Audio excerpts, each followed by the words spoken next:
সবাই কেমন আছো? আশা করছি সবাই খুব ভালো আছো। সকাল সকাল ভোলু এসে হাজির বাড়িতে। তো রোববার দিন সকালটা আজকে খুবই সুন্দর লাগছিল, কারণ 3-4 দিন ধরে টানা বৃষ্টি হওয়ার পরে কিন্তু আজকে খুব সুন্দর রোদ উঠেছিল। রোদটা এত ভাল লাগছিল আর মনে হচ্ছিল যে সত্যি এবার পুজো চলে এসেছে। আর ওইদিকে আমাদের সকালের খাবার তৈরি হচ্ছিল আর সাথে চা হয়েছিল।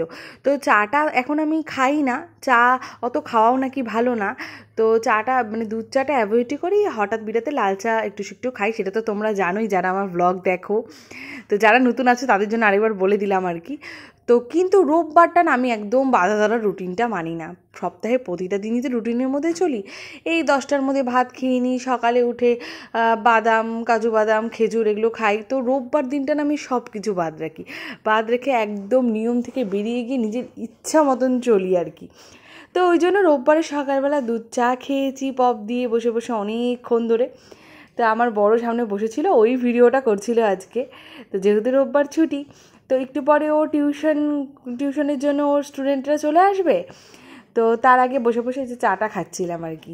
আর আমার না, তোমরা বলো যাই বলো, আমার এই বিছানার মধ্যে বসে চা খেতেই ভালো লাগে। জানি বিছানার মধ্যে খাওয়াটা একদমই উচিত নয়, ব্যাড হ্যাবিট, কিন্তু তবুও না মানে চাটা আমি যখনই হোক কোনো জায়গাটা বসেই খেতে ভালোবাসি। আর ওইদিকে কিন্তু সকাল সকাল আমাদের রান্নাবান্নাও বসে গেছিলো, মাংসটা কেবল বসানো হয়েছিল।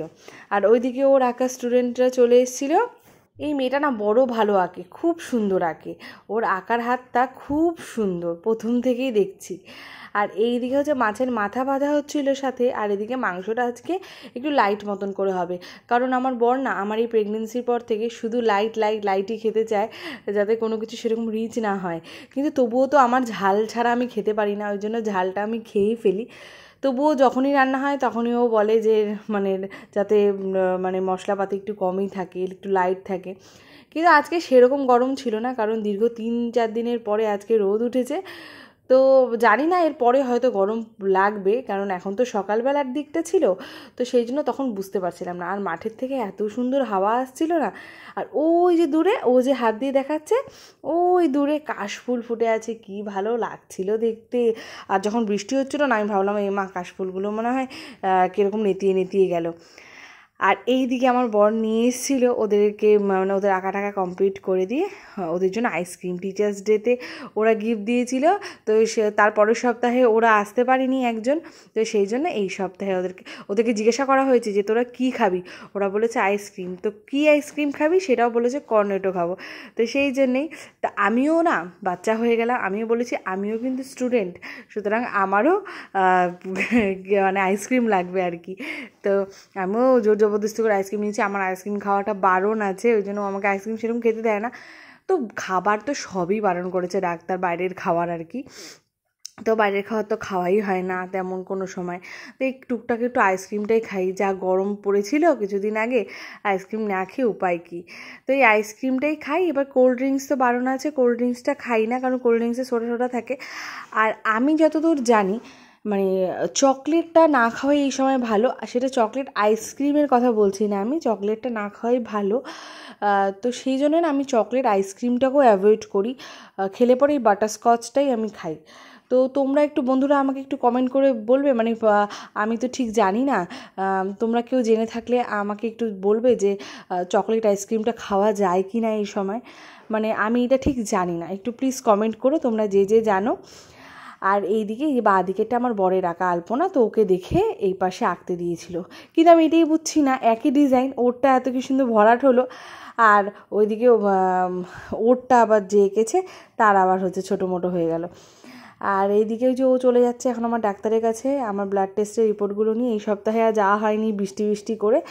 তো সেই যে টেস্ট করেছিলাম, ব্লগটা তো তোমরা দেখেছো, না দেখে থাকলে গিয়ে দেখে নাও। তো ও আজকে ওই যে ওদেরও ছুটি হয়ে গেল একসাথে, ওরাও আইসক্রিম খাওয়া সব কমপ্লিট। এবার আর ও চলে যাচ্ছে এখন ডাক্তারের কাছে রিপোর্টগুলো দেখাতে।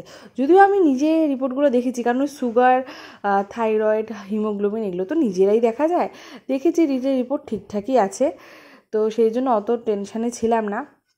আর আমার কিন্তু থাইরয়েডটা ধরা পড়েছিল। আর হ্যাঁ, সকালবেলায় যে পাস্তা খেলাম, বললাম না রোববারটা আমি কোনো কিছুই মানি না, রোববারে একটু খাই, কারণ গোটা সপ্তাহে তো অত তেল মশলা জাতীয় খাওয়া হয় না। তো রোববারটা ভাবি যে না, রোববারটা ছাড়ি থাক। তো এইদিকে যে এই তক্তাটা জানো তো ও লাগালো নিজে, কি সুন্দর করে, কোথার থেকে মাথায় যে ওর বুদ্ধি আসে এত, এখানে তার ফার দিয়ে তক্তাটাকে লাগিয়ে সেটার উপরে গাছগুলোকে বসালো, বেশ ভাল লাগছে না?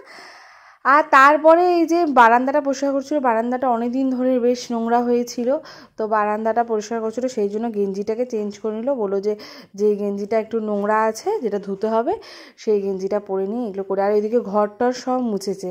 রোববার একটা দিন বাড়িতে থাকে ঠিকই, কিন্তু একটা দিন আমাদের একদম মানে স্বস্তি নেই, মানে রোববার দেখে যে আমরা ছুটি আরামে কাটাবো সেটা আমাদের কোনো দিনই হয় না, যেহেতু দুজনের সংসার, বোঝই তো। তো আগে যাও আমি ওকে হেল্প করতে পারতাম, দুজন মিলেমিশে করতাম, কিন্তু এখন তো সেটারও উপায় নেই। আর এই যে এখন প্রায় অনেক বাজে, আমিও ওই পাশের ঘরটা জামা কাপড়গুলো আজকে একটু গোছালাম, তো সেই জন্য অনেক বেজে গেছে। আর এইদিকে আমাদের বাড়িতে একটা কাজ করাতে হবে, তো সেই জন্য লোক এসেছিলো, তো তাদের সাথেও কথা টথা বলতে হলো, মানে আমরা দুজন মিলেই বললাম আর কি, আমিও সামনে না থাকলে কেমন লাগে। তো ও আবার একটু রাস্তায় গেছিলো কাজ টাজ করে, একটু বসতে আর কি ছাওয়ার মধ্যে, তো সেখান থেকে ডেকে ঢেকে নিয়ে আসলাম। তারপরে কিন্তু দুপুরবেলা আমাদের খাওয়া দাওয়া কমপ্লিট হয়ে গেছে, স্নান টান করে অনেকটা দেরি হয়েছে। তারপরে না বর না জলপাই নিয়ে এসেছিলো জানো তো, তো জলপাইগুলোকে আমি সেদ্ধ করেছি, কী ব্যাপার বুঝলাম না, কোনো দিনও জলপাই আমি মাখাটা নিজে করে খাইনি, মানে খেয়েছি কেউ করে দিলে। জলপাইটা না মানে শক্তই ছিল অনেকক্ষণ, মানে আমি একদম বসিয়ে দিয়ে সানে চলে গেছিলাম, তারপরও এসে দেখছি যে না, জলপাইটা মানে নরম হয়নি, তো মা বললো ওটা প্রেশারে দিতে হতো। তো তারপরে আবার কিছুক্ষণ করলাম, তারপরে না গরমটা কী সুন্দর গলে যাচ্ছিলো জলপাইটা। আমি আবার কী করেছি, টক নাকি মানে ঠান্ডা খেতে হয়, মানে গরম খেতে হয় না, সেই জন্য ঠান্ডা জলে রেখেছি, কী হয়েছে পুরো শক্ত হয়ে গেছে। যাই হোক ওইটুকুই খেয়েছি, গোটা মাখাটাই ফেলে দিতে হয়েছে। ধনিয়া পাতা, একটু লঙ্কা এসব দিয়ে মেখেছিলাম, চিনি লবণ দিয়ে। আর তারপরে সন্ধ্যাবেলা একটু মানে আমি আজকে ঘুমোইনি, আজকে ঘুম হয়নি, শরীরটাও ভালো লাগছিলো না জানো তো, কেমন জানি লাগছিলো। তবে সন্ধ্যাবেলা উঠে সেই যে আইসক্রিমটা ফ্রিজে রাখা ছিল সেটাই খেলাম। আর ও সমানে বলছিল আইসক্রিমটা খেতে হবে না, আমাকে দিয়ে দাও, আমাকে দিয়ে দাও, আমি অর্ধেক খাই। আমি না, তুমি যখন কোল্ড ড্রিঙ্কস খাও, আমি তো তখন কোল্ড ড্রিঙ্কস খাই না, দেখো সমানে চাচ্ছে আমার থেকে, দেখছো। দেখা হচ্ছে পরের একটা ভিডিওতে, ততক্ষণ সবাই খুব ভালো থেকো, সুস্থ থেকো এবং সাবধানে থেকো। আজকের ভিডিওটা কেমন লাগলো কমেন্ট করে অবশ্যই জানিও, আর যারা যারা চ্যানেলে নতুন আছো তারা একটা সাবস্ক্রাইব করে দিও আর লাইক করে দিও, পাশে থেকো। চলো টাটা।